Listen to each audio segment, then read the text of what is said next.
ದೇಶಾದ್ಯಂತ ಬಿಗಿ ಭದ್ರತೆಯೊಂದಿಗೆ ಇವತ್ತು ನೀಟ್ ಮರುಪರೀಕ್ಷೆ ನಡೀತಾ ಇದೆ. 22.79 ಲಕ್ಷ ಅಭ್ಯರ್ಥಿಗಳು ಪರೀಕ್ಷೆಗೆ ನೋಂದಣಿ ಮಾಡಿಕೊಂಡಿದ್ದಾರೆ. ದೇಶದ 551 ನಗರಗಳು ಮತ್ತು 14 ಅಂತಾರಾಷ್ಟ್ರೀಯ ಕೇಂದ್ರಗಳಲ್ಲಿ ನೀಟ್ ಪರೀಕ್ಷೆ ನಡೀತಾ ಇದೆ. ನೀಟ್ ಮರುಪರೀಕ್ಷೆ ಹಿನ್ನೆಲೆ ಬೆಂಗಳೂರಲ್ಲಿ ಬಂದೋಬಸ್ತ್ ಕೈಗೊಳ್ಳಲಾಗಿದೆ. ಬೆಂಗಳೂರಿನ 68 ಪರೀಕ್ಷಾ ಕೇಂದ್ರಗಳಿಗೆ ಪ್ರತ್ಯೇಕ ವಾಹನಗಳಲ್ಲಿ ಪ್ರಶ್ನೆ ಪತ್ರಿಕೆ ಸರಬರಾಜು ಮಾಡಲಾಗ್ತಾ ಇದೆ. ಇನ್ನು 2 ಗಂಟೆಯಿಂದ ಸಂಜೆ 5:15 ಪರೀಕ್ಷೆ ನಡೀತಾ ಇರುತ್ತೆ. ಬೆಂಗಳೂರಿನಲ್ಲಿ ಪರೀಕ್ಷಾ ಕೇಂದ್ರಗಳ ಸುತ್ತಮುತ್ತ ನಿಷೇಧಾಜ್ಞೆ ಹೇರಲಾಗಿದೆ. ಮಲ್ಲೇಶ್ವರಂನ ಪರೀಕ್ಷಾ ಕೇಂದ್ರದಲ್ಲಿ ದಾರದ ವಿಚಾರಕ್ಕೆ ವಾಗ್ವಾದ ಉಂಟಾಗಿದೆ. ಕೈಗೆ ಧರಿಸಿದ ಕಪ್ಪು ದಾರ ಬಿಚ್ಚೋಕೆ ಸೂಚಿಸಿದ ಸಿಬ್ಬಂದಿಯ ವಿರುದ್ಧ ಪೋಷಕರು ಆಕ್ರೋಶ ವ್ಯಕ್ತಪಡಿಸಿದ್ದಾರೆ. ಪರೀಕ್ಷಾ ಕೇಂದ್ರದಲ್ಲಿ ಕಿಡಿಕಾರಿದ್ದಾರೆ. ಇನ್ನು 11 ಗಂಟೆಯಿಂದ ಪರೀಕ್ಷಾ ಕೇಂದ್ರಗಳಲ್ಲಿ ಅಭ್ಯರ್ಥಿಗಳ ಬಳಿ ಇರುವ ಮೆಟಲ್ ಆಬ್ಜೆಕ್ಟ್ಗಳನ್ನು ಪರೀಕ್ಷೆ ನಡೆಸಲಾಯಿತು. ಈ ವೇಳೆ ಬೆಲ್ಟ್ ಹಾಕಿ ಬಂದ ವಿದ್ಯಾರ್ಥಿಯನ್ನ ಸಿಬ್ಬಂದಿ ವಾಪಸ್ ಕಳಿಸಿದ್ರು. ಮತ್ತೊಂದು ಕಡೆ ಜ್ಯುವೆಲರಿ ಧರಿಸಿ ಬಂದ ವಿದ್ಯಾರ್ಥಿನಿಯನ್ನು ಕೂಡ ವಾಪಸ್ ಕಳಿಸಲಾಯಿತು.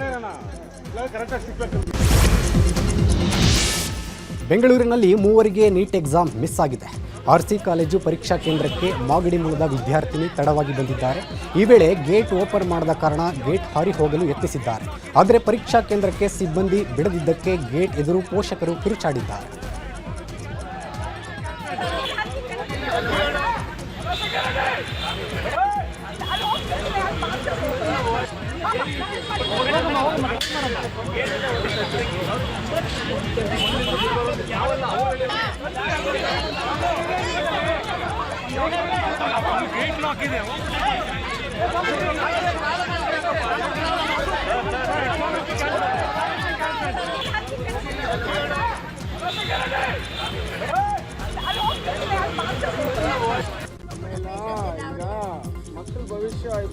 ಟ್ರಾಫಿಕ್ ಅವರು ವೆಹಿಕಲ್ ಆಟೋ ಬೈಕ್ ಕೂಡ ಭವಿಷ್ಯ ಇನ್ನೊಂದು ರೂಪಿಸ್ಕೊಳ್ಬೋದು, ಬರ್ಕೊಳ್ಬೋದು. ಬಟ್ ನೀವೇನು ಇದು ಮಾಡಬೇಡ್ರಿ. ನೀವು ಇನ್ನೂ 1 ವರ್ಷ ತಿರ್ಗಾ ಬರೀಬೋದು ನೀವು ಅಲ್ಬೇಡಿ. ಬಟ್ ತಲೆ ಕೆಡಿಸ್ಕೊಂಡ್ಬಿಡ್ರಿ.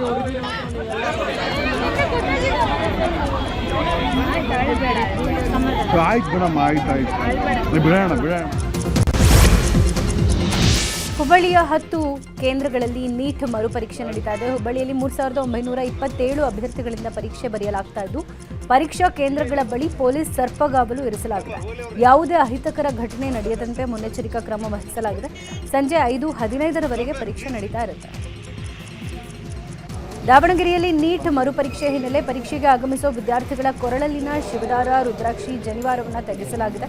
ಕೊರಳಲ್ಲಿರೋ ಎಲ್ಲ ದಾರಗಳನ್ನು ವಿದ್ಯಾರ್ಥಿಗಳಿಂದಲೇ ತೆಗೆಸಿದ ಸಿಬ್ಬಂದಿ ವಿದ್ಯಾರ್ಥಿಗಳನ್ನು ಒಳಗೆ ಕಳಿಸಿದ್ದಾರೆ. ಇನ್ನೊಂದು ಸೊಂಟಕ್ಕೆ ಕಟ್ಟಿದ ಉಡುದಾರವನ್ನು ಕೂಡ ಸಿಬ್ಬಂದಿ ಕತ್ತರಿಸಿ ಹಾಕಿದ್ದಾರೆ. ನೀಟ್ ಪರೀಕ್ಷೆ ಹಿನ್ನೆಲೆ ಇವತ್ತು ಸೊಲ್ಲಾಪುರದ ಕಡೆ ಸಾಗುತ್ತಿದ್ದ ವಿದ್ಯಾರ್ಥಿಗಳು ಪರದಾಟ ನಡೆಸಿದ್ರು. ರೈಲಿನಲ್ಲಿ ತಾಂತ್ರಿಕ ದೋಷ ಕಂಡಿದ್ದರಿಂದ ಕೆಲಕಾಲ ವಿದ್ಯಾರ್ಥಿಗಳು ಆತಂಕಕ್ಕೆ ಒಳಗಾದರು. ಸುಮಾರು 1 ಗಂಟೆಯಿಂದ ರೈಲಿನಲ್ಲಿ ತಾಂತ್ರಿಕ ಸಮಸ್ಯೆ ಉಂಟಾದ ಪರಿಣಾಮ ವಿಧಿ ಇಲ್ಲದೆ ರೈಲು ಬಿಟ್ಟು ಬದಲಿ ವ್ಯವಸ್ಥೆ ಮೂಲಕ ನೀಟ್ ಪರೀಕ್ಷಾರ್ಥಿಗಳು ತೆರಳಿದರು. ಇನ್ನು ಬೆಂಗಳೂರು ಗ್ರಾಮಾಂತರ ಜಿಲ್ಲೆಯ ದೇವನಹಳ್ಳಿಯ ನೀಟ್ ಪರೀಕ್ಷಾ ಕೇಂದ್ರದಲ್ಲಿ ಕಟ್ಟುನಿಟ್ಟಿನ ಕ್ರಮ ಕೈಗೊಳ್ಳಲಾಗಿದೆ. ಎಕ್ಸಾಮ್ ಸೆಂಟರ್ಗೆ ಬಂದ ವಿದ್ಯಾರ್ಥಿಗಳನ್ನು ತಪಾಸಣೆ ಮಾಡಿ ಒಳಗೆ ಬಿಡಲಾಗಿದೆ. ಪರೀಕ್ಷಾ ಕೇಂದ್ರದ ಒಳಗೆ ಕೇವಲ ಪ್ರವೇಶ ಪತ್ರ ಮತ್ತು ಆಧಾರ್ ಕಾರ್ಡ್ಗೆ ಮಾತ್ರ ಅನುಮತಿಯನ್ನು ನೀಡಲಾಗಿದೆ. ಸಿದ್ಧತೆ ಈ ಸಲ ಏರ್ ಫೋರ್ಸ್ ಇಂದ ಎಲ್ಲ ತರಿಸ್ತಾ ಇದ್ದಾರೆ ಕ್ವಶನ್ ಪೇಪರ್ಸ್. ಸೊ ನೋಡ್ಬೇಕು ಈ ಸಲ ನೀಟ್ ಪೇಪರ್ ಲೀಕ್ ಆಗುತ್ತೋ ಇಲ್ವೋ ಅಂತ. ಅಂಡ್ ಪ್ರಿಪರೇಷನ್ಸ್ ಎಲ್ಲ ಆಗಿದೆ, ಚೆನ್ನಾಗಿದೆ. ಅಂಡ್ NT ಅವರು ಪ್ರಾಮಿಸ್ ಮಾಡಿದ್ದಾರೆ ಈ ಸಲ ಪೇಪರ್ ಲೀಕ್ ಆಗಲ್ಲ ಅಂತ. ಸೊ ನೋಡ್ಬೇಕು ಏನ್ ಮಾಡ್ತಾರೆ ಏನು. ಬೆಳ್ಳಂಬೆಳಗ್ಗೆ ರೌಡಿ ಶೀಟರ್ಗಳ ಮನೆಗಳ ಮೇಲೆ ದಾಳಿ ನಡೆದಿದೆ. ನಗರದ ಉತ್ತರ ವಿಭಾಗದಲ್ಲಿ 97 ಮಂದಿ ರೌಡಿ ಶೀಟರ್ ದಾಳಿ ನಡೆಸಿದ ರೌಡಿ ನಿಗ್ರಹ ಪಡೆಗಳಿಂದ ಕಾರ್ಯಾಚರಣೆ ಶಾಕ್ ಕೊಟ್ಟಿದ್ದಾರೆ. ವಾರೆಂಟ್ ಪ್ರೊಕ್ಲಮೇಷನ್ LPR ಪರಿಶೀಲನೆ ಮಾಡಲಾಗಿದೆ. ಬೆಂಗಳೂರು ಉತ್ತರ ವಿಭಾಗ DCP BS ನೇಮಗೌಡ ನೇತೃತ್ವದಲ್ಲಿ ಕಾರ್ಯಾಚರಣೆ ನಡೆಸಿ ಕಟ್ಟುನಿಟ್ಟಿನ ಎಚ್ಚರಿಕೆ ಕೊಟ್ಟಿದ್ದಾರೆ. ಬೆಂಗಳೂರಿನ ನಾಗಸಂದ್ರ ಮೆಟ್ರೋ ಸ್ಟೇಷನ್ನಲ್ಲಿ ಬೆಂಕಿ ಅವಘಡ ಸಂಭವಿಸಿದೆ. ಮೆಟ್ರೋ ನಿಲ್ದಾಣದ ತುರ್ತು ನಿಗಮ ಸಮೀಪ ಬೆಂಕಿ ಕಾಣಿಸಿಕೊಂಡಿದ್ದು ಸಿಬ್ಬಂದಿ ಬೆಂಕಿ ಆರಿಸಿದ್ದಾರೆ. ಅದೃಷ್ಟವಶಾತ್ ಘಟನೆಯಿಂದ ಯಾವುದೇ ಅನಾಹುತ ಸಂಭವಿಸಿಲ್ಲ. ಹಾಗೆ ಮೆಟ್ರೋ ಸೇವೆಗಳು ಸುಗಮವಾಗಿ ಸಾಗಿದೆ. ಆತಂಕ ಪಡೋದು ಬೇಡ ಅಂತ BMRCL ಮಾಹಿತಿ ಕೊಟ್ಟಿದೆ. ಕೆಪಿಸಿಸಿ ಅಧ್ಯಕ್ಷರಾಗಿ BK ಹರಿಪ್ರಸಾದ್ ಪದಗ್ರಹಣ ಮಾಡಿದ್ದಾರೆ. ಅರಮನೆ ಮೈದಾನದಲ್ಲಿ ಕಾರ್ಯಕ್ರಮ ನಡೆದಿದ್ದು ಲಕ್ಷಾಂತರ ಕೈ ಕಾರ್ಯಕರ್ತರು ಭಾಗಿಯಾಗಿದ್ದರು. ಚರಕವನ್ನು ತಿರುಗಿಸುವ ಮೂಲಕ ಸಂಕಲ್ಪ ಸಮಾವೇಶವನ್ನು ಎಐಸಿಸಿ ಅಧ್ಯಕ್ಷ ಮಲ್ಲಿಕಾರ್ಜುನ್ ಖರ್ಗೆ ಉದ್ಘಾಟನೆ ಮಾಡಿದರು. ಇನ್ನು ಕಾರ್ಯಕ್ರಮದಲ್ಲಿ ಸಿಎಂ ಡಿಕೆಶಿ, ಮಾಜಿ ಸಿಎಂ ಸಿದ್ದರಾಮಯ್ಯ, ರಾಜ್ಯ ಕಾಂಗ್ರೆಸ್ ಉಸ್ತುವಾರಿ ಸುರ್ಜೇವಾಲಾ, ಕೆಸಿ ವೇಣುಗೋಪಾಲ್ ಭಾಗವಹಿಸಿದರು. ಕಾರ್ಯಕ್ರಮದಲ್ಲಿ ಭಾಗವಹಿಸಿದ ಕಾರ್ಯಕರ್ತರಿಗೆ ಊಟದ ವ್ಯವಸ್ಥೆಯನ್ನು ಮಾಡಲಾಗಿತ್ತು. ಕೆಪಿಸಿಸಿ ಅಧ್ಯಕ್ಷರಾಗಿ ಪದಗ್ರಹಣ ಮಾಡಿದ ನಂತರ ಬಿಜೆಪಿ ವಿರುದ್ಧ ಬಿಕೆ ಹರಿಪ್ರಸಾದ್ ಹರಿಹಾಯ್ದಿದ್ದಾರೆ. ಸರ್ವ ಸಮಾಜಕ್ಕೂ ಅಧಿಕಾರ ಕೊಟ್ಟಿದ್ದು ಕಾಂಗ್ರೆಸ್ ಪಕ್ಷ. ಬಲಿಷ್ಠ ಭಾರತಕ್ಕಾಗಿ ಕಾಂಗ್ರೆಸ್ ಅನಿವಾರ್ಯ. ಆದರೆ ವಾಮ ಮಾರ್ಗದಲ್ಲಿ ಬಂದು ಬಿಜೆಪಿ ಅಧಿಕಾರ ದುರ್ಬಳಕೆ ಮಾಡಿಕೊಂಡಿದೆ. ಬ್ರಿಟಿಷರಂತೆಯೇ ಬಿಜೆಪಿಗರು ಕೂಡ ಮಾರಕವಾಗಿದ್ದಾರೆ. ಕಾಂಗ್ರೆಸ್ನಲ್ಲಿ ಧರ್ಮ ಜಾತಿಗೆ ಅವಕಾಶ ಇಲ್ಲ. ಆದರೆ ಬಿಜೆಪಿ ಧರ್ಮಾಧಾರಿತ ರಾಜಕಾರಣ ಮಾಡಿ ದೇಶದುದ್ದಕ್ಕೂ ದೊಂಬಿ ಎಬ್ಸೋದೇ ಕೆಲಸ ಆಗ್ಬಿಟ್ಟಿದೆ ಅಂತ ಗುಡುಗುದು. ಅವರ ಏನು ಪಿತೃಪಕ್ಷ ಅಂತ ಹೇಳ್ತಾರೆ ಆರ್ಎಸ್ಎಸ್ ನ ಒಂದು ರಾಜಕೀಯ ಘಟಕ ಭಾರತೀಯ ಜನತಾ ಪಾರ್ಟಿ. ತ್ರಿವರ್ಣ ಧ್ವಜದ ವಿರುದ್ಧ ಇದ್ದಂಥವ್ರು, ಸಂವಿಧಾನದ ವಿರುದ್ಧ ಇದ್ದಂಥವ್ರು, ಸ್ವತಂತ್ರ ಹೋರಾಟದ ವಿರುದ್ಧ ಇದ್ದಂಥವ್ರು ಇವತ್ತು ಯಾವುದೋ ವಾಮ ಮಾರ್ಗದಿಂದ ಬಂದು ಅಧಿಕಾರವನ್ನ ಹಿಡಿದು ಸಂವಿಧಾನವನ್ನು ಸಹ ಮುಗಿಸ್ಲಿಕ್ಕೆ ಹೋಗ್ತಕ್ಕಂಥ ಕೆಲಸ ಮಾಡ್ತಾ ಇದ್ದಾರೆ. ತಮ್ಮ ಸ್ವಾತಂತ್ರ್ಯವನ್ನ ಕಿತ್ಕೊಳ್ತಕ್ಕಂಥ ಕೆಲಸ ಯಾರು ಬ್ರಿಟಿಷರು ಮಾಡ್ತಾ ಇದ್ದಾರೆ ಅದನ್ನು ಮಾಡ್ಲಿಕ್ಕೆ ಕೊಡ್ತಾ ಇದ್ದಾರೆ ಭಾರತೀಯ ಜನತಾ ಪಾರ್ಟಿಯವರು. ಕೆಪಿಸಿಸಿಗೆ ನೂತನ ಸಾರಥಿಗೆ ಸಿಎಂ ಡಿಕೆ ಶಿವಕುಮಾರ್ ಅಧಿಕಾರ ಹಸ್ತಾಂತರ ಮಾಡಿ ಮಾತನಾಡಿದ್ದಾರೆ. ಮೇಕೆದಾಟು ಹೋರಾಟ ಐತಿಹಾಸಿಕ ಕಾರ್ಯ. ಮುಂದಿನ ದಿನಗಳಲ್ಲಿ ಮೇಕೆದಾಟು ಮಾಡ್ತೀವಿ. ನಮ್ಮ ನೀರು ನಮ್ಮ ಹಕ್ಕು ಹೋರಾಟ ನಾನ್ಯಾವತ್ತೂ ಶಾಶ್ವತ ಅಲ್ಲ. ನಮ್ಮಲ್ಲಿ ಯಾರೂ ಶಾಶ್ವತ ಅಲ್ಲ. ನಮ್ಮ ಪಕ್ಷದ ಕಚೇರಿ ಶಾಶ್ವತ ಅಂತ ಹೇಳಿದ್ರು. ಜೊತೆಗೆ ಯಾವುದೇ ಕಾರಣಕ್ಕೂ ಗ್ಯಾರಂಟಿಗಳನ್ನ ನಿಲ್ಲಿಸೋ ಮಾತೇ ಇಲ್ಲ ಅಂತ ಹೇಳಿದ್ದಾರೆ.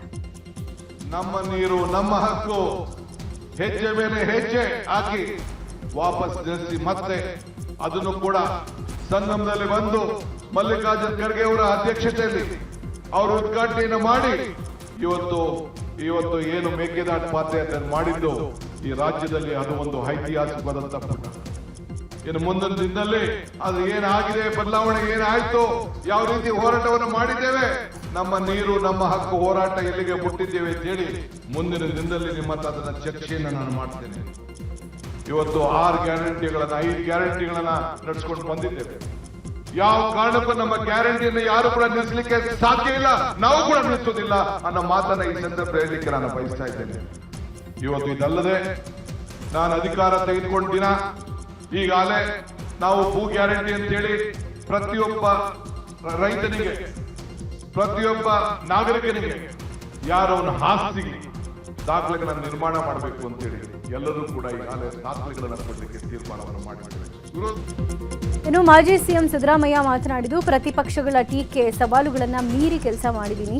ಮೋದಿ ಸೇರಿ ಎಲ್ಲರೂ ಗ್ಯಾರಂಟಿಗಳನ್ನ ಟೀಕಿಸಿದ್ರು. ಖಜಾನೆ ಖಾಲಿ, ಅಭಿವೃದ್ಧಿಗೆ ದುಡ್ಡು ಸಿಗಲ್ಲ ಅಂತ ಹೇಳಿದ್ರು. ಡಿಕೆಶಿ ಕೂಡ ಹೆಗಲಿ ಕೊಟ್ಟು ದುಡಿದಿದ್ದಾರೆ ಅಂತ ಬಿಜೆಪಿ ವಿರುದ್ಧ ವಾಗ್ದಾಳಿ ನಡೆಸಿದ್ರು. ವಿರೋಧ ಪಕ್ಷದವರು ಹೇಳ್ತಾ ಇದ್ರು ಗ್ಯಾರಂಟಿ ಯೋಜನೆಗಳನ್ನ ಜಾರಿ ಮಾಡಲಿಕ್ಕೆ ಸಾಧ್ಯ ಇಲ್ಲ. ಪ್ರಧಾನಮಂತ್ರಿಗಳಾದಂತ ನರೇಂದ್ರ ಮೋದಿ ಅವರ ಆದಿಯಾಗಿ ಕರ್ನಾಟಕದ ವಿರೋಧ ಪಕ್ಷದವರು ಇದನ್ನ ಜಾರಿ ಮಾಡಿದರೆ ಖಜಾನೆ ಖಾಲಿ ಆಗ್ತದೆ, ಅಭಿವೃದ್ಧಿ ಕೆಲಸಗಳಿಗೆ ದುಡ್ಡಿರಲ್ಲ ಅಂತೇಳಿ ಟೀಕೆಯನ್ನ ಮಾಡ್ತಾ ಇದ್ರು. ನಾವು ಯಾವ ಟೀಕೆಗಳಿಗೂ ಕೂಡ ಸೊಪ್ಪಾಕದೇನೆ ನಾವು ಪ್ರಣಾಳಿಕೆಯಲ್ಲಿ ಘೋಷಣೆ ಮಾಡಿರ್ತಕ್ಕಂಥ ಎಲ್ಲ ಗ್ಯಾರಂಟಿಗಳನ್ನ, ಭರವಸೆಗಳನ್ನ ಈಡೇರಿಸತಕ್ಕಂಥ ಪ್ರಾಮಾಣಿಕ ಪ್ರಯತ್ನವನ್ನು ಮಾಡಿದ್ದೇವೆ. ದೇಶದಲ್ಲಿ ಎಲ್ಲಾ ರಾಜ್ಯದಲ್ಲೂ ಕೂಡ ಅಡ್ಡಾಡಿ ಕೆಲಸ ಮಾಡಿದ್ದಾರೆ.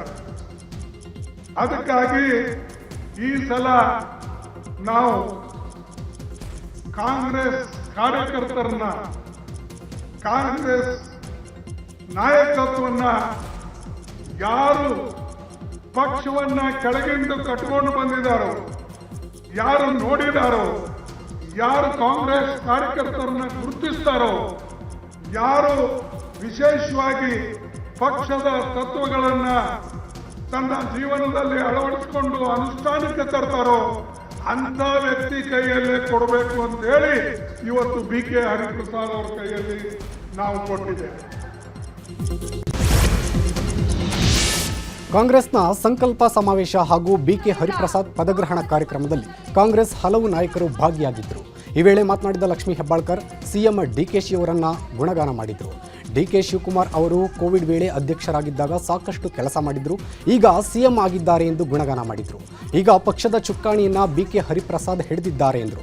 ಇನ್ನು ಕೃಷ್ಣ ಬೈರೇಗೌಡ ಮಾತನಾಡಿ, ಕಾಂಗ್ರೆಸ್ಗೆ ಬಿಕೆ ಹರಿಪ್ರಸಾದ್, ಸಿಎಂ ಡಿಕೆಶಿ, ಸಿದ್ದರಾಮಯ್ಯನವರ ಮಾರ್ಗದರ್ಶನ ಇದ್ದು ಸುವರ್ಣಾವಕಾಶ ಎಂದಿದ್ದಾರೆ. ಚಲೋರಾಯಸ್ವಾಮಿ ಮಾತನಾಡಿ, ಕಾಂಗ್ರೆಸ್ ಪಕ್ಷ ವಿರೋಧ ಪಕ್ಷದವರ ನಿದ್ದೆಗೆಡಿಸಿದೆ. ತ್ರಿಮೂರ್ತಿಗಳ ನಾಯಕತ್ವದಲ್ಲಿ 2028 ಚುನಾವಣೆಗೆ ನಾವು ಕೈ ಜೋಡಿಸೋಣ ಅಂತ ಹೇಳಿದರು. ಇನ್ನು ಈಶ್ವರ್ ಖಂಡ್ರೆ ಮಾತನಾಡಿ, ಅಧಿಕಾರಕ್ಕೆ ಬಂದ 3 ವರ್ಷದಲ್ಲಿ ಕೊಟ್ಟ ಮಾತಿನಂತೆ ಕೆಲಸ ಮಾಡಿದ್ದೇವೆ, ನಾವು ಪಕ್ಷದ ಋಣಿಯಾಗಿ ಇರಬೇಕು ಅಂತ ಹೇಳಿದರು. ಬಿಕೆ ಹರಿಪ್ರಸಾದ್ ಸರ್ 1980ರಿಂದ ಕಾಂಗ್ರೆಸ್ ಪಕ್ಷದಲ್ಲಿ ವಿವಿಧ ಹಂತದಲ್ಲಿ ಪಕ್ಷದಲ್ಲಿ ಸೇವೆಯನ್ನ ಸಲ್ಲಿಸಿದಂತವರಾಗಿದ್ದಾರೆ. ಇವತ್ತು ಡಿಕೆ ಶಿವಕುಮಾರ್ ಅವರು ರಾಜ್ಯದ ಮುಖ್ಯಮಂತ್ರಿಯಾಗಿದ್ದಾರೆ. ಆದ್ರೆ ತಾವು ಯಾವಾಗಿದ್ರು ಹೇಳ್ತಾ ಇರ್ತಾರೆ, ಮೊನ್ನೆ ನಡೆದಂತ ನಮ್ಮ ಶಾಸಕರ CLP ಮೀಟಿಂಗ್ ನಲ್ಲಿ ಹೇಳಿದ್ರು, ನಾನು ಮುಖ್ಯಮಂತ್ರಿ ಅಲ್ಲ, ನಾನು ಸೇವಕ, ನಾನು ಕಾಂಗ್ರೆಸ್ ಪಕ್ಷದ ಕಟ್ಟಾಳು ಅಂತ ಅನ್ನುವಂತ ಒಂದು ಭರವಸೆಯನ್ನ ಮತ್ತು ಸಂದೇಶವನ್ನ ನಮಗೆ ಹೇಳಿದ್ದಾರೆ. ಸಂಘಟನೆಗೆ 2028ರಲ್ಲಿ ನೀವು ನಾವೆಲ್ಲರೂ ಸೇರಿ ಮತ್ತೊಮ್ಮೆ ಕಾಂಗ್ರೆಸ್ನ ಬಾವುಟವನ್ನ ಕರ್ನಾಟಕದಲ್ಲಿ ಆರಿಸ್ತೇವೆ ಅನ್ನುವಂತ ಸಂಕಲ್ಪ ಮಾಡುವಂತ ಕಾರ್ಯಕ್ರಮ. ಅಷ್ಟೇ ಅಲ್ಲ, 2029ಕ್ಕೆ ದೇಶದಲ್ಲೇ ಕಾಂಗ್ರೆಸ್ನ ಬಾವುಟವನ್ನ ನಾವು ನೀವು ಎಲ್ಲರೂ ಸೇರಿ ಆರಿಸ್ತೇವೆ. ರಾಹುಲ್ ಗಾಂಧಿ ಅವರನ್ನ ಈ ದೇಶದ ಪ್ರಧಾನಿಯಾಗಿ ಮಾಡ್ತೇವೆ. ಆ ಸಂಕಲ್ಪ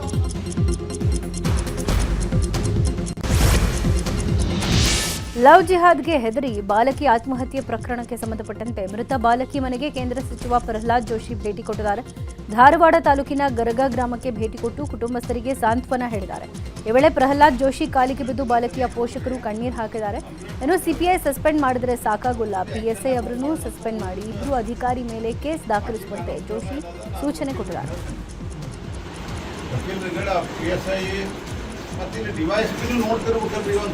ಈ ಕೆಲವು ಎವಿಡೆನ್ಸ್ ಕೇಳಿದ್ರೆ ಸರ್, ಅದು ಮೊಬೈಲಲ್ಲಿ ಏನು ಫೋಟೋಸ್ ಇರ್ತದೆ ಅದರಲ್ಲಿ ಸ್ವಲ್ಪ ಡಿಲೇ ಆಯಿತು ಸರ್. ರಾಜ್ಯ ರಾಜಕೀಯದಲ್ಲಿ ಕ್ರಾಸ್ ವೋಟಿಂಗ್ ಕಿಚ್ಚು ಜೋರಾಗಿದೆ. ಅಡ್ಡ ಮತದಾನವನ್ನು ಬಿಜೆಪಿ ಗಂಭೀರವಾಗಿ ಪರಿಗಣಿಸಿದೆ. ಹಾಗೆ ಬಿಜೆಪಿ ನಾಯಕರು ಧರ್ಮಸ್ಥಳದ ಮಂಜುನಾಥೇಶ್ವರನ ಮೇಲೆ ಆಣೆ ಪ್ರಮಾಣ ಮಾಡಿಸಲು ಮುಂದಾಗಿದ್ದಾರೆ. ಧರ್ಮಸ್ಥಳದಲ್ಲಿ ಶಾಸಕಾಂಗ ಪಕ್ಷದ ಸಭೆ ನಿಗದಿಯಾಗಿದ್ದು ಅಲ್ಲೇ ಆಣೆ ಪ್ರಮಾಣ ನಡೆಯಲಿದೆ. ಇನ್ನು ಪರಿಷತ್ನಲ್ಲಿ ಅಡ್ಡ ಮತದಾನ ಕುರಿತು BY ವಿಜಯೇಂದ್ರ ರಿಯಾಕ್ಟ್ ಮಾಡಿದ್ದಾರೆ. ಅಡ್ಡ ಮತದಾನದಿಂದ ಎಲ್ಲ 63 ಶಾಸಕರ ಮೇಲೂ ಅನುಮಾನ ಪಡುವಂತಾಗಿದೆ.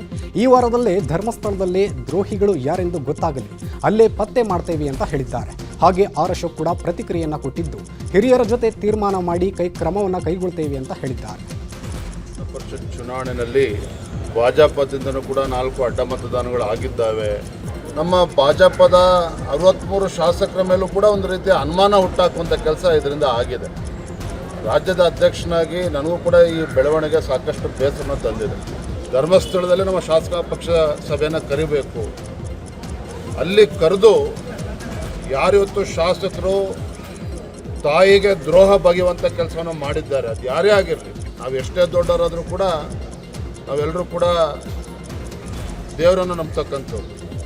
ಇವತ್ತು ಧರ್ಮಸ್ಥಳ ಶ್ರೀ ಕ್ಷೇತ್ರಕ್ಕೆ ಬರಬೇಕು, ನಾವು ಶಾಸಕ ಪಕ್ಷ ಸಭೆ ಆಗಬೇಕು, ಅಲ್ಲಿ ಸತ್ಯದ ಬಗ್ಗೆ ಗೊತ್ತಾಗಬೇಕು, ಆ ಶ್ರೀ ಕ್ಷೇತ್ರದಲ್ಲಿ ತೀರ್ಮಾನ ಆಗಬೇಕು. ಇದು ನಾನಂತೂ ನಿರ್ಧಾರ ಮಾಡಿದ್ದೇನೆ. ಫೋನ್ ಮಾಡಿದ್ರು, ನಾನು ಅವ್ರನ್ನ ನಾಳೆ ಭೇಟಿ ಮಾಡ್ತಾ ಇದ್ದೀನಿ. ನಾನು ವಿಜಯೇಂದ್ರ ಅವರು ನಾಳೆ ಭೇಟಿ ಮಾಡ್ತಾ ಇದ್ದೀನಿ. ಮತ್ತು ನಮ್ಮ ಹಿರಿಯರ ಜೊತೆ ಎಲ್ಲ ಚರ್ಚೆ ಮಾಡಿ ಯಾವ ತೀರ್ಮಾನ ತೆಗೆದುಕೊಳ್ಬೇಕು ಅನ್ನೋದನ್ನು ನಾನು ನಾಳೆ ವಿಜಯೇಂದ್ರ ಅವ್ರ ಜೊತೆ ಮಾತಾಡಿ ಒಂದು ಸ್ಪಷ್ಟವಾದಂಥ ತೀರ್ಮಾನವನ್ನು ಮಾಡ್ತೀನಿ. ಆಗಿರೋದು ಪರಿಷತ್ ಚುನಾವಣೆಯಲ್ಲಿ ಅಡ್ಡ ಮತದಾನದ ವಿಚಾರ ರಾಜ್ಯ ರಾಜಕೀಯದಲ್ಲಿ ಸಾಕಷ್ಟು ಹಲ್ಚಲ್ ಎಬ್ಬಿಸ್ತಾ ಇದೆ. ಹೀಗಾಗಿನೇ ಬಿಜೆಪಿ ಸತ್ಯಶೋಧನಾ ಸಮಿತಿ ರಚನೆ ಮಾಡಿದ್ದು 2 ದಿನದಲ್ಲಿ ಮಧ್ಯಂತರ ವರದಿ ಕೊಡಲಾಗುತ್ತೆ ಅಂತ ಬೆಳಗಾವಿಯಲ್ಲಿ ಪರಿಷತ್ ಸದಸ್ಯ CT ರವಿ ಹೇಳಿದ್ದಾರೆ. JDS ಮತ್ತು ಬಿಜೆಪಿ ಮತಗಳು ಎಷ್ಟು ಅನ್ನೋದರ ಬಗ್ಗೆ ಪತ್ತೆ ಹಚ್ತೀವಿ, ಯಾರ ಬಗ್ಗೆ ಅನುಮಾನ ವ್ಯಕ್ತಪಡಿಸಲ್ಲ, ಪಕ್ಷದ ಶಿಸ್ತು ಸಮಿತಿ ಕ್ರಮದ ಬಗ್ಗೆ ಆಲೋಚನೆ ಮಾಡ್ತೀವಿ ಅಂತ ಹೇಳಿದರು. ನಾನು ಮತ್ತು ಮಹೇಶ್ ತೆಂಗಿನಕಾಯಿಯವರು, N ಮಹೇಶ್ ಅವರು 3 ಜನರು ತಕ್ಷಣ ವರ್ಚುವಲಿ ಸಭೆ ಸೇರಿ ವ್ಯಕ್ತಿಗತ ಮಾತುಕತೆಗಳನ್ನು ಪ್ರಾರಂಭಿಸಿದ್ವಿ. ಪ್ರಾಥಮಿಕ ಮಾಹಿತಿಗಳನ್ನು ಕಲೆ ಹಾಕಿದ್ದೀವಿ. ನಾವೊಂದು ಇಂಟ್ರಿಮ್ ರಿಪೋರ್ಟನ್ನು, ಮಧ್ಯಂತರ ವರದಿಯನ್ನು ರಾಜ್ಯದ ಅಧ್ಯಕ್ಷರಿಗೆ, ವಿಪಕ್ಷದ ನಾಯಕರಿಗೆ ಮತ್ತು ನಮ್ಮ ಭಾರತೀಯ ಜನತಾ ಪಾರ್ಟಿಯ ರಾಷ್ಟ್ರೀಯ ಪ್ರಭಾರಿಗಳಿಗೆ ಮತ್ತು ರಾಷ್ಟ್ರೀಯ ಅಧ್ಯಕ್ಷರಿಗೆ, ರಾಷ್ಟ್ರೀಯ ಸಂಘಟನಾ ಕಾರ್ಯದರ್ಶಿಗಳಿಗೆ ಒಂದು ಮಧ್ಯಂತರ ವರದಿಯನ್ನು ಕೊಡ್ತೇವೆ. ಇನ್ನು ಪರಿಷತ್ ಚುನಾವಣೆಯಲ್ಲಿ ಅಡ್ಡ ಮತದಾನ ಹಿನ್ನೆಲೆ ಜೆಡಿಎಸ್ ಶಾಸಕ ಸಮೃದ್ಧಿ ಮಂಜುನಾಥ್ ಪ್ರತಿಕ್ರಿಯೆ ಕೊಟ್ಟಿದ್ದಾರೆ. 17 ಜನ ಜೊತೆಗಿದ್ವಿ, ರೆಸಾರ್ಟ್ನಲ್ಲೂ ಎಲ್ಲ ಒಟ್ಟಿಗಿದ್ವಿ, ಊರೆಲ್ಲ ಬ್ರಾಹ್ಮಣರೇ, ಆದರೆ ಕೋಳಿ ತಿಂದೋರು ಯಾರು ಅಂತ ಗೊತ್ತಿಲ್ಲ ಅಂತ ಆಕ್ರೋಶ ವ್ಯಕ್ತಪಡಿಸಿದ್ರು. ದುರಂತ ಏನಂದ್ರೆ 17 ಜನ ಸೇರಿದ್ರು, ರೆಸಾರ್ಟಲ್ಲಿ 17 ಜನ ಇದ್ರು, ಜೊತೆಲಿ 17 ಜನ ಆಗಿದ್ರು. ಊರೆಲ್ಲ ಬ್ರಾಹ್ಮಣರು ಕೋಳಿ ತಿಂದೋರು ಅಂತ ಗೊತ್ತಾಗ್ತಾ ಇಲ್ಲ ಪರಿಸ್ಥಿತಿಯಲ್ಲಿ. ಈಗ ಏನಂತಂದರೆ ಆಡಳಿತ ಪಕ್ಷ ಅವ್ರು ಮಾಡಿದ್ದಾರೆ, ಮಾಡಿ ನಾವು ಗೆದ್ದೋಗಿದ್ದೀವಿ ಅಂತ ಹೇಳೋಕ್ಕೆ ಸಾಧ್ಯ ಇಲ್ಲ. ಇವತ್ತು ನಮ್ಮದು ಒಂದು ಕಡೆ ದುರಂತ ಆದರೆ ಶಿಸ್ತಿನ ಸಿಪಾಯಿ ರಾಷ್ಟ್ರೀಯ ಪಕ್ಷ BJPಯಿಂದ 7 ಕ್ರಾಸ್ ಆಗಿದೆ, ಅದಲ್ವಾ? ನಮ್ಮ 4 ಕ್ರಾಸ್ ಆಗಿದೆ, 7-4 11 ಆಗಿದೆ. ಸೊ ಅದರಿಂದ ಮುಂದಿನ ದಿವಸದಲ್ಲಿ ಅದು ಯಾರಂತ ಗೊತ್ತಾಗ್ತದೆ. ಇದು ಖಂಡಿತವಾಗ್ಲೂ ಬಜೆಟ್ ಕಳ್ಕೊಂತೂ ಆಗಲ್ಲ. ಅದು ಸ್ಟಾರ್ಟಿಂಗಲ್ಲಿ ನನ್ನ ಹೆಸರು ಬಂತು, ಇವರು ಕೂಡ ಅಡ್ಡ ಮತದಾನ ಮಾಡಿದ್ದಾರೆ ಅಂತ. ನಾನು ಪ್ರೂವ್ ಮಾಡಿಬಿಟ್ಟೆ ನಾನು.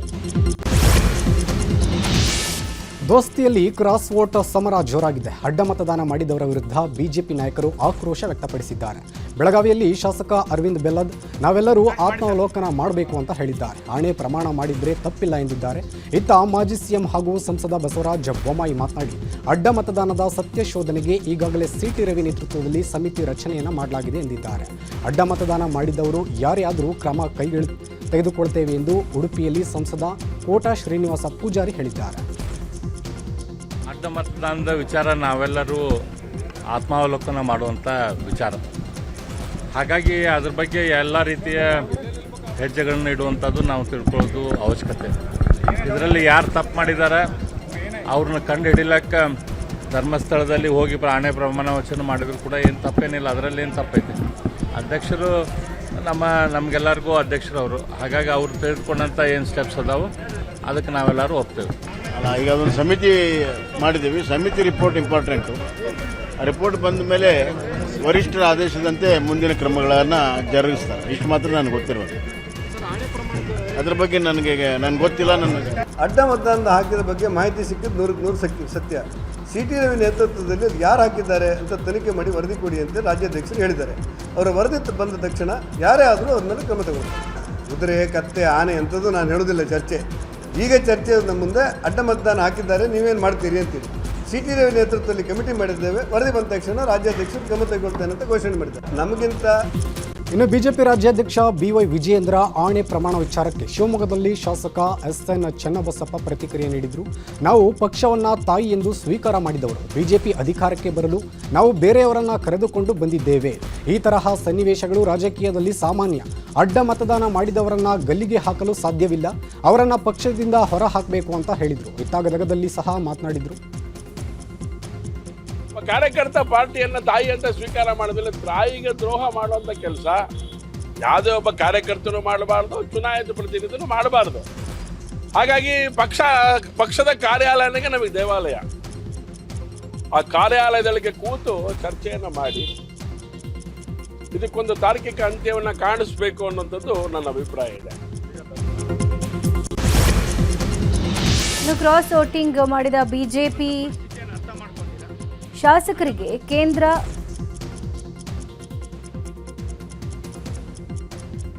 ಸಚಿವ ವಿ ಸೋಮಣ್ಣ ಚಾಟಿ ಬೀಸಿದ್ದಾರೆ. ತುಮಕೂರಿನಲ್ಲಿ ಮಾತನಾಡಿದ ಅವರು, ನೀವು ಮಾಡಿದ ಹೇಸಿಗೆ ಕೆಲಸಕ್ಕೆ ಯಾರೂ ಕ್ಷಮಿಸೋದಿಲ್ಲ, ರಾಜೀನಾಮೆ ಕೊಟ್ಟು ಮನೆಯಲ್ಲಿರೋದೇ ಒಳ್ಳೆಯದು ಅಂತ ಹೇಳಿದ್ದಾರೆ. ಧರ್ಮಸ್ಥಳದಲ್ಲಿ ಆಣೆ ಮಾಡೋಕೆ ನಾನು ಸಿದ್ಧ ಅಂತ ವಿಜೇಂದ್ರ ಹೇಳಿಕೆಯನ್ನು ಶ್ರೀವತ್ಸ ಸ್ವಾಗತಿಸಿದ್ದಾರೆ. ಅಡ್ಡ ಮತದಾನ ಮಾಡಿದವರು ಯಾರು ಅಂತ ಗೊತ್ತಾಗಬೇಕು ಅಂತ ಹೇಳಿದ್ರು. ಕರ್ನಾಟಕದಲ್ಲಿ ಇದ್ದಂಥ ನಮ್ಮ ಶಾಸಕರು ಇವಂಥ ಪರಿಸ್ಥಿತಿಯನ್ನು ಅರ್ಥ ಮಾಡ್ಕೊಳ್ತೀರಾ? ಅಡ್ಡ ಮತದಾನ ಮಾಡಿರ್ತಕ್ಕಂಥದ್ದು ಪಾಪದ ಕೆಲಸ. ಆ ಪಾಪದ ಕೆಲಸಕ್ಕೆ ನಾವ್ಯಾರೂ ನಿರೀಕ್ಷೆ ಮಾಡಿರಲಿಲ್ಲ. ನಾಚಿಕೆ ಆಗಬೇಕು ನಿಮಗೆ. ಅಸ್ಥಿರಗೊಳಿಸಿದ್ರೆ ಮುಂದೆ ಆಗ್ತಕ್ಕಂಥ ತೊಂದರೆ ಏನು ಅನ್ನೋದಕ್ಕಿಂತ ಹೆಚ್ಚಾಗಿ ಜನನೂ ಕ್ಷಮಿಸೋದಿಲ್ಲ, ಪಕ್ಷನೂ ಕ್ಷಮಿಸೋದಿಲ್ಲ. ನೀವು ಮಾಡಿರೋ ಪಾಪಕ್ಕೆ ನಿಮ್ಮ ಮನೆಯಲ್ಲೂ ಕೂಡ ನಿಮ್ಗೆ ನೆಮ್ಮದಿ ಸಿಗೋದಿಲ್ಲ. ಅದು ಇವ್ರು ಮಾಡಿದಾರಲ್ಲ MLAಗಳು, ಇದಕ್ಕಿಂತ ಹೇಯವಾದ ಕೆಲಸ ಅಂತ ಹೇಳಿದ್ರೆ ಎಲ್ಲ ಶಾಸಕರಿಗೂ ಗುಮಾನಿ.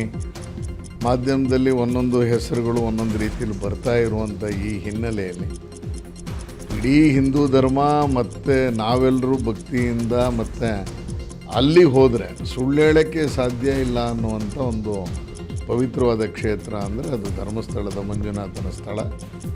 ಭಾಳ ಒಳ್ಳೆಯದು ತೀರ್ಮಾನ ಮಾಡಿರೋದು. ಅಲ್ಲಿಗೆ ಕರ್ಕೊಂಡೋಗಿ ಮಾತಾಡಿಸ್ಬೇಕು ಅಥವಾ ಅಲ್ಲಿ ಸತ್ಯವನ್ನು ಹೇಳಿಸ್ಬೇಕು ಅನ್ನುವಂಥದ್ದು ಇದನ್ನು ನಾನು ಸ್ವಾಗತವನ್ನು ಮಾಡ್ತೀನಿ. ಇನ್ನು ಪರಿಷತ್ ಚುನಾವಣೆಯಲ್ಲಿ ಕ್ರಾಸಿಂಗ್ ಕಿಚ್ಚಿನ ನಡುವೆ ಡಿಕೆಶಿ ಭೇಟಿ ಮಾಡಿದ್ದಕ್ಕೆ ಶಾಸಕ ಉದಯ್ ಗರುಡಾಚಾರ್ ಸ್ಪಷ್ಟನೆಯನ್ನು ನೀಡಿದ್ದಾರೆ. ರಾಜಕಾರಣದಲ್ಲಿ ನನಗೆ ಎಲ್ಲ ಪಕ್ಷದವರು ಸ್ನೇಹಿತರು, ಶಾಸಕರಾಗಿರುವಾಗ ಸಿಎಂ ಭೇಟಿ ಮಾಡೋದು ಸಹಜ, ಇದನ್ನು ಅಡ್ಡ ಮತದಾನದ ವಿಚಾರಕ್ಕೆ ಹೋಲಿಸಬಾರದು ಎಂದು ಉದಯ್ ಗರುಡಾಚಾರ್ ಹೇಳಿದ್ದಾರೆ.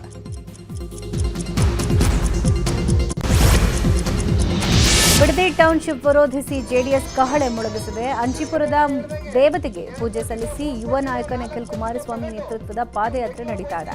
ಭೂ ಸ್ವಾಧೀನ ಆಗಿರೋ 10 ಗ್ರಾಮಗಳ ವ್ಯಾಪ್ತಿಯಲ್ಲಿ ಪಾದಯಾತ್ರೆ ನಡೆಸಲಿದ್ದಾರೆ. ಟೌನ್ಶಿಪ್ ಯೋಜನೆ ಕುರಿತು ಸರ್ಕಾರದ ವಿರುದ್ಧ ಭಾಗದಲ್ಲಿ ನಡೆಸಿದ ನಿಖಿಲ್ ಟೌನ್ಶಿಪ್ ಯೋಜನೆ ಬಿಡದೇ ಇದ್ರೆ ವಿಧಾನಸೌಧಕ್ಕೆ ಮುತ್ತಿಗೆ ಹಾಕುವುದಾಗಿ ಎಚ್ಚರಿಕೆ ಕೊಟ್ಟಿದ್ದಾರೆ. ರೈತರ ಹೋರಾಟಕ್ಕೆ ಸರ್ಕಾರ ಮಣಿಯಲೇಬೇಕು ಅಂತ ಹೇಳಿದರು. ಇನ್ನು ಪಾದಯಾತ್ರೆಯಲ್ಲಿ ಮಾಜಿ ಶಾಸಕ ಎ ಮಂಜು, ಜೆಡಿಎಸ್ ನಾಯಕ ಸುರೇಶ್ ಬಾಬು ಸೇರಿದಂತೆ ಹಲವರು ಭಾಗಿಯಾಗಿದ್ದರು. 2 ಕೋಟಿನೋ 3 ಕೋಟಿನೋ 4 ಕೋಟಿನೋ ತಗೊಂಡು ನೀವು ಬೆಂಗಳೂರಿಗೆ ಹೋಯ್ತೀರಾ ಅನ್ಕೊಳ್ಳಿ, ಅಲ್ಲೊಂದು ಸೈಟ್ ತಗೊಳಕ್ಕಾಗಲ್ಲ, ಕನಿಷ್ಠ ಪಕ್ಷ ಅಲ್ಲೊಂದು ಫ್ಲಾಟ್ ತಗೊಳಕ್ಕಾಗಲ್ಲ. ನಿಮ್ಮ ಮಕ್ಕಳು ಮೊಮ್ಮಕ್ಕಳ ಭವಿಷ್ಯ ಬೀದಿಗೆ ಬಂದು ನಿಲ್ಲುತ್ತೆ.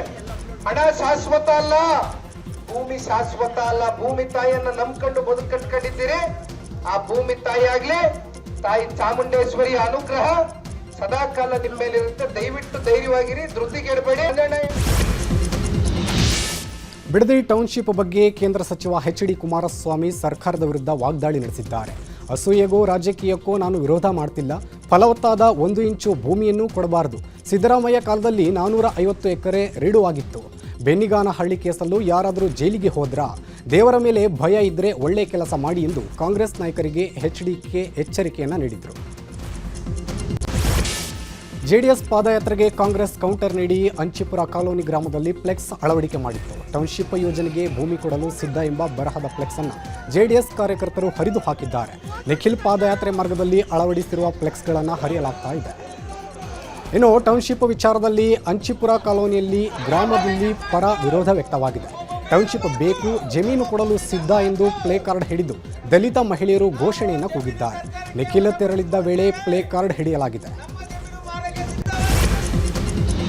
ಒಂದ್ ಕಡೆ ಬಿಡದಿ ಟೌನ್ಶಿಪ್ ವಿರುದ್ಧ ಜೆಡಿಎಸ್ ಪ್ರತಿಭಟನೆ ನಡೆಸ್ತಾ ಇದ್ರೆ, ಇತ್ತ ನಮ್ಮ ಭೂಮಿ ನಮ್ಮ ಹಕ್ಕು, ಅದರಂತೆ ನಾವು ಜಮೀನು ಕೊಡೋಕೆ ರೆಡಿ ಅಂತ ಅಂಚಿಪುರ ಕಾಲೋನಿ ಜನ ಹೇಳ್ತಾ ಇದ್ದಾರೆ. ಇವರು ವಿರೋಧ ಮಾಡಲಿ, ನಾವು ಜಮೀನು ಕೊಟ್ಟೇ ಕೊಡ್ತೀವಿ, ನಮಗೆ ಡಿಕೆ ಬ್ರದರ್ಸ್ ಪ್ರಚೋದನೆ ಕೊಟ್ಟಿಲ್ಲ, ಯಾವುದೇ ರಾಜಕೀಯ ಕುಮ್ಮಕ್ಕೂ ಇಲ್ಲ ಅಂತ ಗ್ರಾಮಸ್ಥರು ಹೇಳಿದ್ದಾರೆ. ತಮಿಳುನಾಡಿನ ಪೆರಿಯಪಾಳ್ಯಂ ಬಳಿ ಅನಿಲ ಸೋರಿಕೆಯಾಗಿ 7 ಮಂದಿ ಸಾವನ್ನಪ್ಪಿರುವ ಘಟನೆ ನಡೆದಿದೆ. ಸಾಗರೋತ್ಪನ್ನ ರಫ್ತು ಘಟಕದಲ್ಲಿ ಅಮೋನಿಯಾ ಅನಿಲ ಸೋರಿಕೆಯಾಗಿ ಈ ಒಂದು ದುರಂತ ಸಂಭವಿಸಿದೆ. 7 ಮಂದಿ ಸಾವನ್ನಪ್ಪಿದ್ದು 60ಕ್ಕೂ ಹೆಚ್ಚು ಮಂದಿ ಅಸ್ವಸ್ಥರಾಗಿದ್ದಾರೆ. ಹೀಗಾಗಿ ತನಿಖೆಗೆ 3 ಅಧಿಕಾರಿಗಳ ತಂಡ ರಚನೆಯನ್ನು ಮಾಡಲಾಗಿದ್ದು 24 ಗಂಟೆಗಳಲ್ಲಿ ವರದಿ ನೀಡುವಂತೆ ಸಿಎಂ ವಿಜಯ್ ಆದೇಶವನ್ನು ಹೊರಡಿಸಿದ್ದಾರೆ. ಜೊತೆಗೆ ಮೃತರಿಗೆ ತಲಾ 10 ಲಕ್ಷ ಪರಿಹಾರವನ್ನು ಸಿಎಂ ಘೋಷಣೆ ಮಾಡಿದ್ದಾರೆ.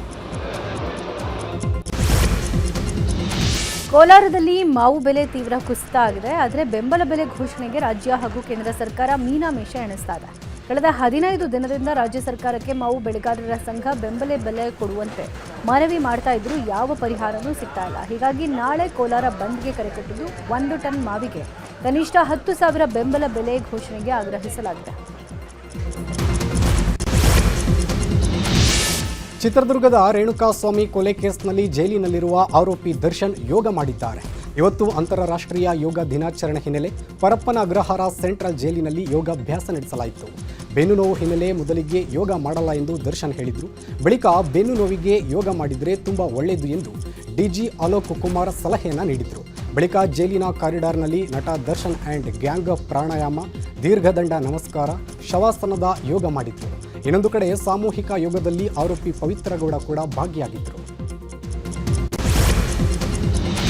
ಬಹುಭಾಷಾ ನಟ ಪ್ರಕಾಶ್ ರಾಜ್ಗೆ ಸಂಕಷ್ಟ ಎದುರಾಗಿದೆ. ಪ್ರಕಾಶ್ ರಾಜ್ ವಿರುದ್ಧ 4 ವೋಟರ್ ಐಡಿ ಹೊಂದಿರೋ ಆರೋಪ ಕೇಳಿ ಬಂದಿದೆ. ಅಲ್ಲದೆ ವಕೀಲರಾದ ದಿಲೀಪ್ ರಾಜ್ ಅವರು ಚುನಾವಣಾ ಆಯೋಗ ಹಾಗೂ ಪೊಲೀಸ್ ಆಯುಕ್ತರಿಗೆ ಕಂಪ್ಲೇಂಟ್ ಕೊಟ್ಟಿದ್ದಾರೆ. ಕರ್ನಾಟಕ, ತಮಿಳುನಾಡು, ತೆಲಂಗಾಣ ಸೇರಿ 4 ಕಡೆ ವೋಟರ್ ಐಡಿ ಹೊಂದಿದ್ದಾರೆ ಅಂತ ದೂರಲ್ಲಿ ಉಲ್ಲೇಖ ಮಾಡಿದ್ದಾರೆ.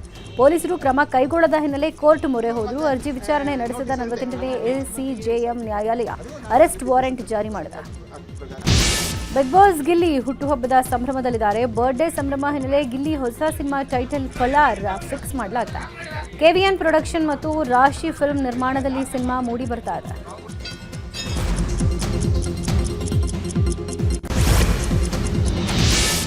ಕೋಟೆನಾಡು ಚಿತ್ರದುರ್ಗದಲ್ಲಿ 3ನೇ ದಿನದ ನ್ಯೂಸ್ 18 ಕರುನಾಡ ಹಬ್ಬದ ಕಲರವ ಜೋರಾಗಿದ್ದು ಭರ್ಜರಿ ರೆಸ್ಪಾನ್ಸ್ ಸಿಗ್ತಿದೆ.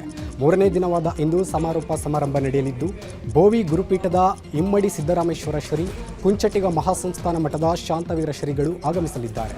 ಇಡೀ ದಿನ ಆಹಾರ ಹಾಗೂ ಗೃಹ ಬಳಕೆಯ ವಸ್ತುಗಳ ಮೇಳ, ಮಕ್ಕಳ ಕ್ರೀಡೆಗಳು ನಡೆಯುತ್ತವೆ. ಸಂಜೆ ವೇದಿಕೆ ಕಾರ್ಯಕ್ರಮದಲ್ಲಿ ಶ್ರೀಗಳ ಹಿತವಚನ ಬಳಿಕ ವಿವಿಧ ಕಲಾ ತಂಡಗಳಿಂದ ಸಾಂಸ್ಕೃತಿಕ ಕಾರ್ಯಕ್ರಮ ನಡೆಯಲಿದೆ.